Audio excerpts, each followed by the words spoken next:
Chocolate y rosca de reyes. 9. Septiembre. Ingredientes: 2 libras de cacao soconusco, 2 libras de cacao maracaibo, 2 libras de cacao Caracas, azúcar entre 4 y 6 libras según el gusto. Manera de hacerse. La primera operación es tostar el cacao. Para hacerlo es conveniente utilizar una charola de hojalata en vez del comal, pues el aceite que se desprende de los granos se pierde entre los poros del comal.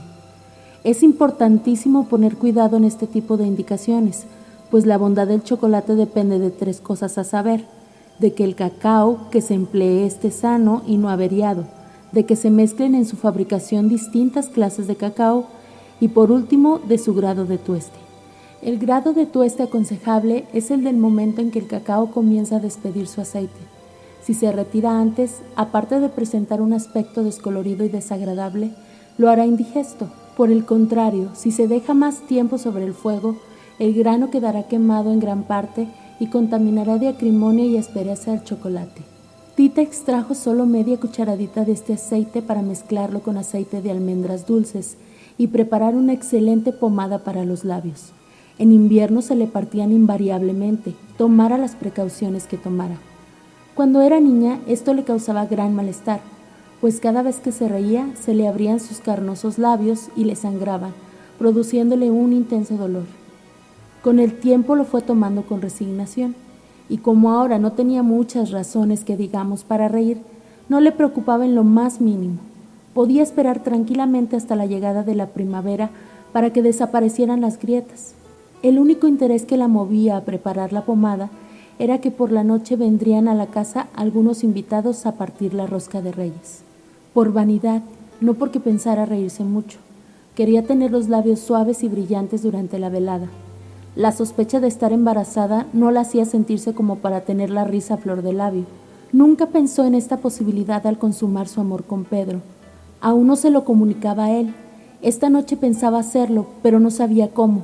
¿Qué actitud tomaría Pedro y cuál sería la solución a este gran problema? Lo ignoraba por completo. Prefería tratar de no atormentarse más y procurar desviar los pensamientos de su mente hacia cosas más triviales como la preparación de una buena pomada. Para esto no hay como la crema de cacao, pero antes de ponerse a elaborarla era necesario que dejara listo el chocolate. Cuando el cacao ya está tostado, como se indicó, se limpia utilizando un sedazo para separar la cáscara del grano. Debajo del metate donde se ha de moler se pone un cajete con buena lumbre y cuando ya está caliente el metate se produce a moler el grano. Se mezcla entonces con el azúcar, machacándolo con un mazo y moliendo las 2 cosas juntas. Con las manos se moldean las tablillas redondas o alargadas, según el gusto, y se ponen a orear. Con la punta de un cuchillo se le pueden señalar las divisiones que se deseen. Mientras Tita daba forma a las tablillas, añoró con tristeza los días de reyes de su infancia, en los que no tenía problemas tan serios. Su mayor preocupación en esa época era que los santos reyes nunca le traían lo que ella pedía, sino lo que mamá Elena pensaba que sería lo más adecuado para ella. Hasta hacía algunos años no se había enterado de que la causa por la que en una sola ocasión sí recibió el regalo esperado fue porque Nacha se pasó algún tiempo ahorrando de su salario para comprarle un cinito que había visto en el aparador de una tienda. Le llamaban cinito por ser un aparato que proyectaba imágenes en la pared utilizando un quinqué de petróleo como fuente de luz, dando un efecto parecido al del cine. Pero su nombre verdadero era el de zoótropo. Qué enorme felicidad le proporcionó verlo junto a su zapato al despertarse por la mañana. Cuántas tardes gozaron ella y sus hermanas viendo las imágenes en secuencia que venían dibujadas en tiras de cristal y que representaban diferentes situaciones de lo más divertidas. Qué lejos le parecían ahora esos días de felicidad, cuando Nacha estaba a su lado. Nacha. Extrañaba su olor a sopa de fideos, a chilaquiles, a champurrado, a salsa de molcajete, a pan con natas, a tiempos pasados. Por siempre serían insuperables su sazón, sus atoles, sus tés, su risa, sus chiqueadores en las sienes, su manera de trenzarle el pelo, de arroparla por las noches, de cuidarla en sus enfermedades, de cocinarle sus antojos, de batir el chocolate. Si pudiera volver un solo momento a aquella época para traerse de regreso un poco de la alegría de esos instantes y poder preparar la rosca de reyes con el mismo entusiasmo que entonces. si pudiera comerla más tarde con sus hermanas como en los viejos tiempos, entre chanzas y bromas, cuando aún no tenían que disputarse Rosaura y ella el amor de un hombre, como cuando ella aún ignoraba que le estaba negado el matrimonio en esta vida, como cuando Gertrudis no sabía que huiría de la casa y trabajaría en un burdel, como cuando al sacarse el muñeco de la rosca se tenía la esperanza de que lo que se deseara se cumpliría milagrosamente al pie de la letra.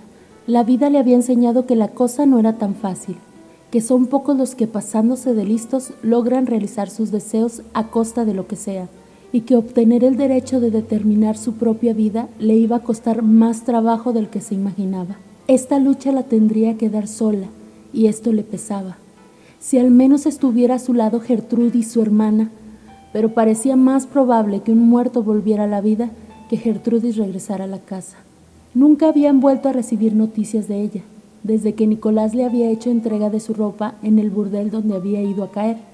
En fin, dejando orear al lado de sus recuerdos las tablillas de chocolate que acababa de terminar, se dispuso a preparar la rosca de Reyes.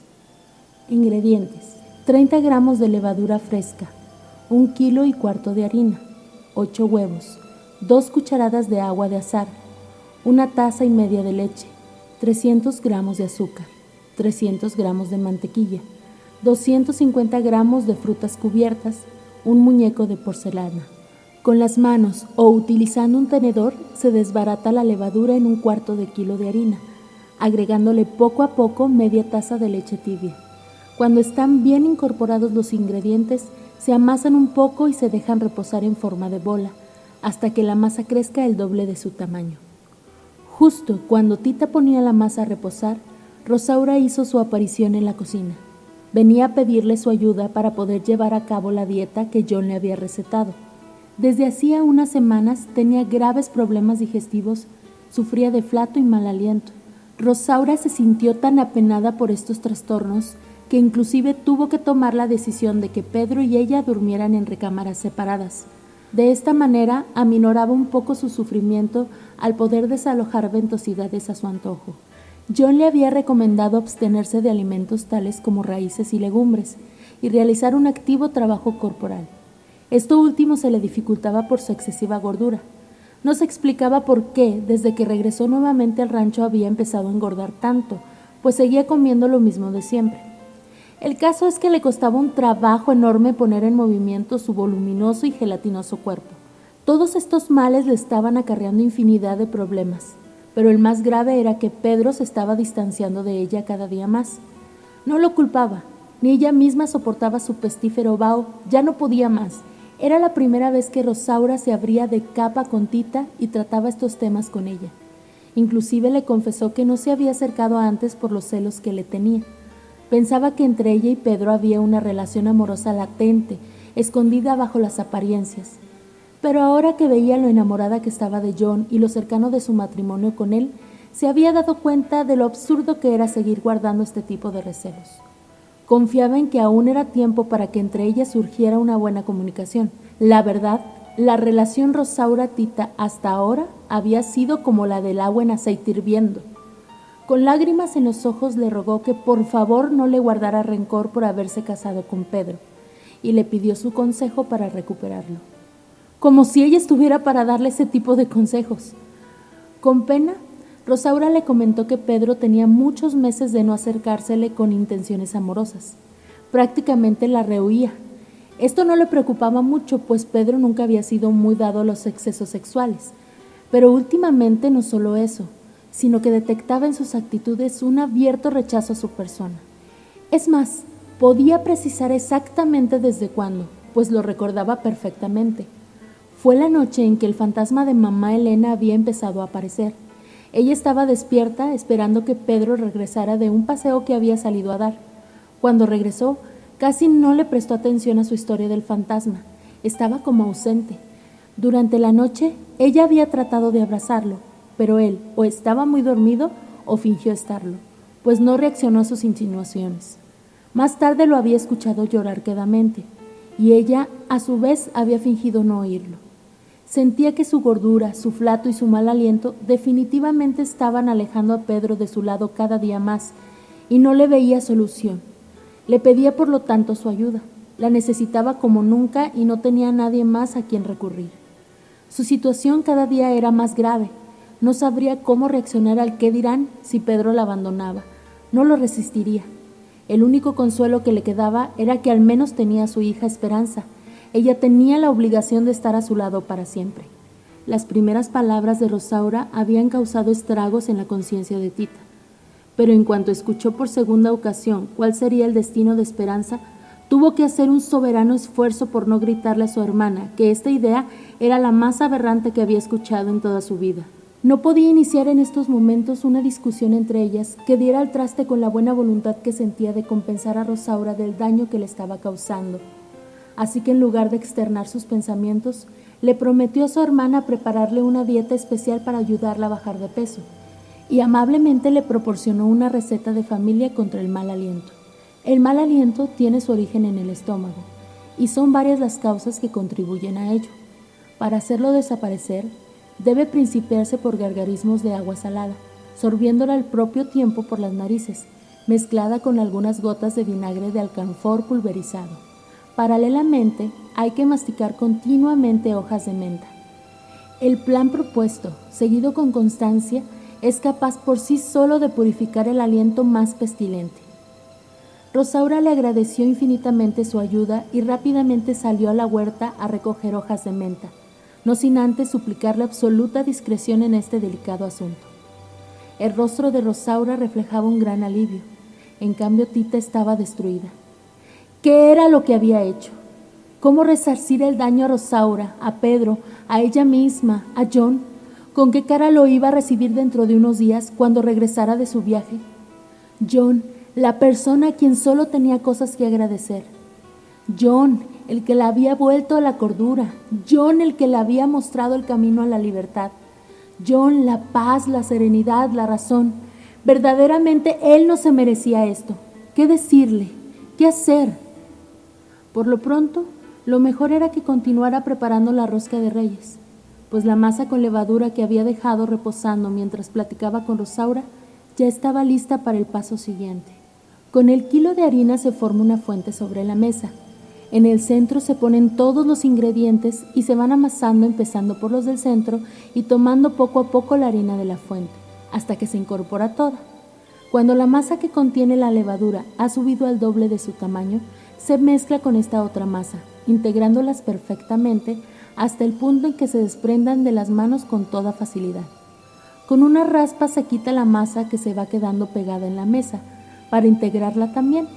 Entonces se vacía la masa en un recipiente hondo engrasado, se tapa con una servilleta y se espera a que se suba nuevamente al doble de su tamaño. Hay que tener en cuenta que la masa tarda aproximadamente 2 horas en duplicar su tamaño y es necesario que lo haga 3 veces antes de poder meterla al horno.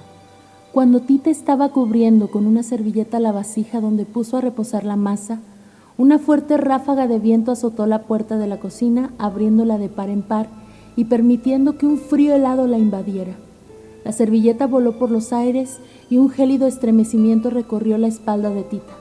Giró su cuerpo y asombrada quedó frente a frente con mamá Elena, que la miraba duramente.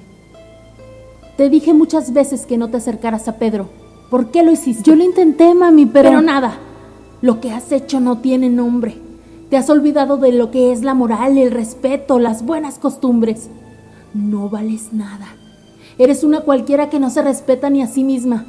Has enlodado el nombre de toda mi familia, desde el de mis antepasados hasta el de esa maldita criatura que guardas en las entrañas. No, mi hijo no está maldito. Sí lo está. Lo maldigo yo a él y a ti para siempre. No, por favor. La entrada de Chencha en la cocina hizo que mamá Elena diera media vuelta y saliera por la misma puerta por donde había entrado. Cierre la puerta, niña. ¿No ves el frío que hace? Últimamente te veo muy despatoladota. Pues, ¿qué traes, pues? Nada. No le pasaba nada más que tener un mes de atraso en su menstruación, la sospecha de estar embarazada, tener que decírselo a John en cuanto regresara para casarse con ella, tener que cancelar ese matrimonio, tener que abandonar ese rancho si es que quería tener a su hijo sin problemas, tener que renunciar para siempre a Pedro, pues no podía hacerle más daño a Rosaura. Solo eso le pasaba, pero no se lo podía decir. De hacerlo, con lo chismosa que era Chencha, al otro día todo el pueblo lo sabría. Prefirió no darle ninguna respuesta y cambiarle el tema sin más ni más, tal y como Chencha se lo hacía a ella cuando la sorprendía en alguna falta. ¡Qué barbaridad! La masa ya está desbordándose. Déjame terminar la rosca o nos va a caer la noche encima sin haber terminado. Aún no se estaba desbordando la masa de la vasija donde la había puesto a reposar, pero era el pretexto ideal para distraer la atención de Chencha hacia otro asunto. Cuando la masa ya dobla su tamaño por segunda vez, se vacía sobre la mesa y se hace una tira con ella. En medio se le ponen, si se desea, algunas frutas cubiertas en trozos, si no, solamente el muñeco de porcelana al azar. Se enrolla la tira metiendo una punta en la otra. Se pone sobre una lámina engrasada y enharinada con la unión hacia abajo. Se le da la forma de rosca, dejando bastante espacio entre la misma y la orilla de la lámina, pues todavía va a doblar su tamaño una vez más. Mientras tanto, se enciende el horno para mantener una temperatura agradable en la cocina, hasta que termine de esponjarse la masa. Antes de introducir el muñeco de porcelana en la rosca, Tita lo observó detenidamente. Según la tradición, la noche del 6 de enero se parte la rosca y la persona que saca el muñeco que viene escondido dentro de ella queda obligado a celebrar una fiesta el 2 de febrero, día de la Candelaria, cuando hay que levantar del nacimiento al niño Jesús. Desde que eran muy niñas, esta tradición se había convertido en una especie de competencia entre ella y sus hermanas. Se consideraba muy afortunada a la que tenía la suerte de quedarse con el muñeco. Por la noche podría pedir un deseo apretándolo fuertemente con las dos manos. Observando detenidamente las delicadas formas del muñeco, pensaba lo fácil que era desear cosas durante la niñez. Entonces no hay imposibles. Cuando uno crece se da cuenta de todo lo que no se puede desear porque es algo prohibido, pecaminoso, indecente. ¿Pero qué es la decencia? ¿Negar todo lo que uno quiere verdaderamente? Ojalá que nunca hubiera crecido ni conocido a Pedro, ni tuviera que desear no estar embarazada de él. Ojalá que su madre dejara de atormentarla, de toparse con ella por todos los rincones y de gritarle lo indigno de su proceder. Ojalá que Esperanza se casara sin que Rosaura lo pudiera impedir y nunca conociera de estas angustias y dolores. Ojalá que esta niña tuviera la fuerza que había tenido Gertrudis para huir de la casa, en caso de ser necesario. Ojalá que Gertrudis regresara a casa para darle a Tita el apoyo que tanto necesitaba en estos momentos. Pidiendo estos deseos, introdujo el muñeco en la rosca y la dejó sobre la mesa, para que siguiera aumentando su tamaño. Cuando la masa dobla su tamaño por tercera vez, se decora con las frutas cubiertas, se barniza con huevo batido y se le pone el azúcar. Se mete al horno por 20 minutos y después se deja enfriar. Cuando la rosca estuvo lista, Tita le pidió a Pedro que le ayudara a llevarla a la mesa. Le hubiera podido pedir ayuda a quien fuera, pero necesitaba hablar con él en privado.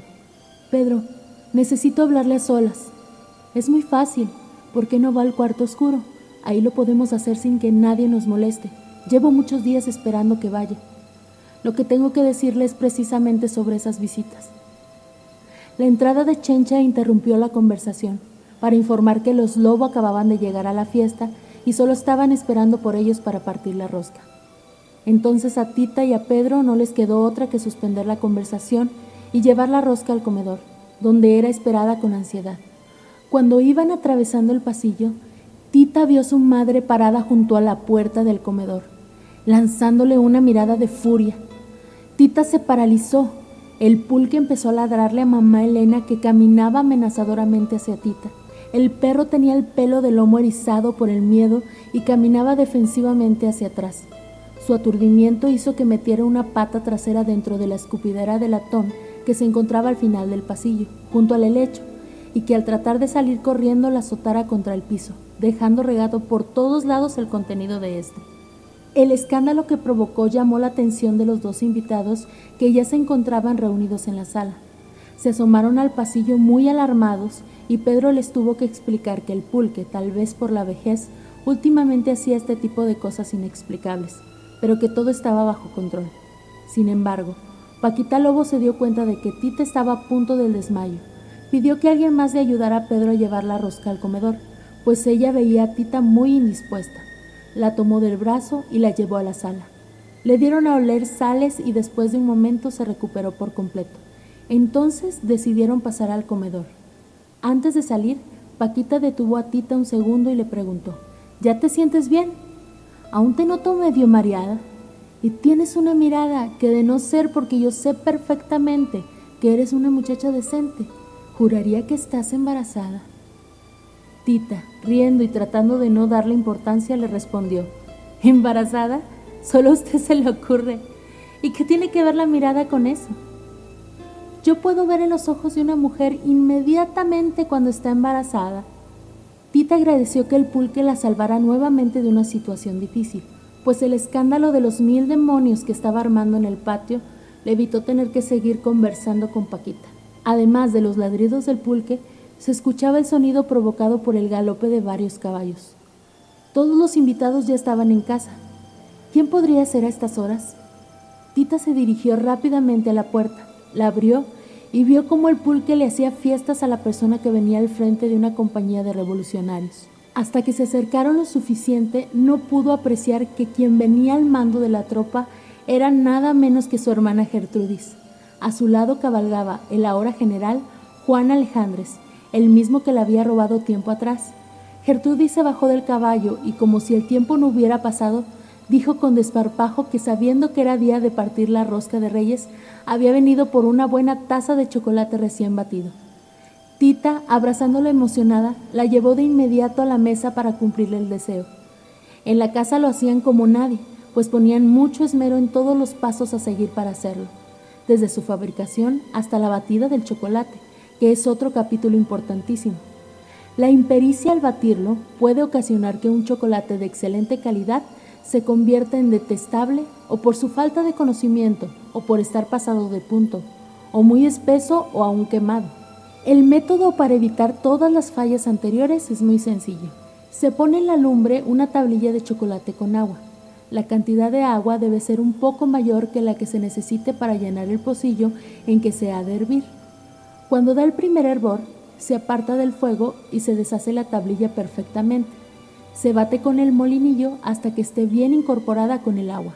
Se vuelve a la hornilla. Cuando dé otro hervor y quiera subir, se aparta de la lumbre. Enseguida se vuelve a poner y así hasta que dé el tercer hervor. Entonces se aparta por última ocasión y se bate.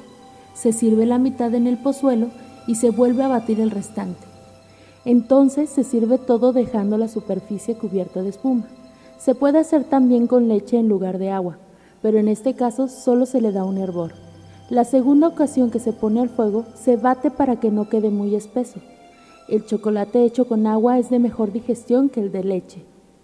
Gertrudis cerraba los ojos cada vez que daba un sorbo a la taza de chocolate que tenía frente a ella. La vida sería mucho más agradable si uno pudiera llevarse a donde quiera que fuera los sabores y los olores de la casa materna. Bueno, esta ya no era su casa materna. Su madre había muerto sin que ella se enterara. Sintió mucha pena cuando Tita se lo informó. Ella había regresado con la intención de mostrarle a mamá Elena que había triunfado en la vida. Era generala del ejército revolucionario. Este nombramiento se lo había ganado a pulso, luchando como nadie en el campo de batalla. En la sangre traía el don de mando, así que en cuanto ingresó al ejército, rápidamente empezó a escalar puestos en el poder hasta alcanzar el mejor puesto. Y no solo eso, regresaba felizmente casada con Juan. Se habían encontrado después de haberse dejado de ver por más de un año, y entre ellos había renacido la misma pasión que la del día en que se conocieron.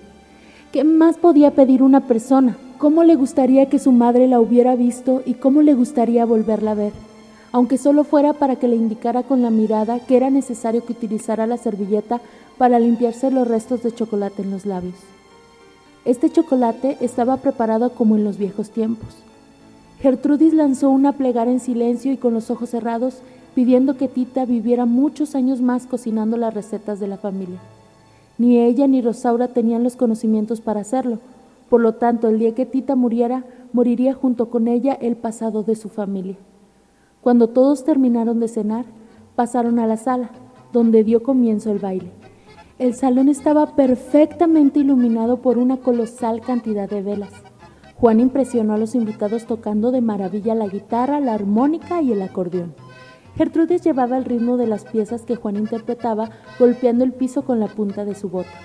Lo miraba orgullosamente desde el fondo del salón, donde una corte de admiradores la tenía rodeada, asediándola con preguntas sobre su participación en la revolución, Gertrudis, con gran soltura mientras fumaba, les narraba fantásticas historias de las batallas en las que había participado. En ese momento los tenía con la boca abierta, contándoles cómo había sido el primer fusilamiento que ordenó, pero sin poderse contener, interrumpió el relato y se lanzó al centro del salón, donde empezó a bailar con donaire la polca Jesucita en Chihuahua, que Juan interpretaba magistralmente en el acordeón norteño. Con livianidad se levantaba la falda hasta la rodilla, mostrando gran desenfado. Esta actitud provocaba comentarios escandalosos de las mujeres ahí reunidas. Rosaura le dijo en el oído a Tita: «Yo no sé de dónde sacó ese ritmo Gertrudis. A mamá no le gustaba bailar y dicen que papá lo hacía muy mal». Tita levantó los hombros en señal de respuesta, aunque ella sabía perfectamente de quién había heredado Gertrudis el ritmo y otras cosas. Este secreto pensaba llevárselo a la tumba, pero no lo pudo hacer. Un año más tarde, Gertrudis dio a luz a un niño mulato y Juan enfureció y amenazó con dejarla. No le perdonaba a Gertrudis que hubiera vuelto a las andadas. Entonces Tita, para salvar ese matrimonio, confesó todo. Por fortuna no se había atrevido a quemar las cartas, ahora sí que con el negro pasado de su madre, pues éstas le sirvieron perfectamente de prueba para demostrar la inocencia de Gertrudis. De cualquier manera fue un golpe difícil de asimilar, pero al menos no se separaron, sino que vivieron para siempre juntos y pasando más tiempo felices que enojados. Así como sabía la razón del ritmo de Gertrudis, sabía la razón del fracaso del matrimonio de su hermana y de su propio embarazo. Ahora le gustaría saber cuál era la mejor solución. Eso es lo importante. Lo bueno es que ya tenía a alguien a quien confiar sus penas. Esperaba que Gertrudis se quedara en el rancho lo suficiente como para que la escuchara y la aconsejara. En cambio, Chencha deseaba todo lo contrario. Estaba furiosa con Gertrudis. Bueno, no precisamente con ella, sino con el trabajo que representaba el atender a su tropa. En lugar de gozar de la fiesta, a esas horas de la noche había tenido que poner una gran mesa en el patio y elaborar chocolate para los 50 de su tropa. Continuará. Siguiente receta: torrejas de nata.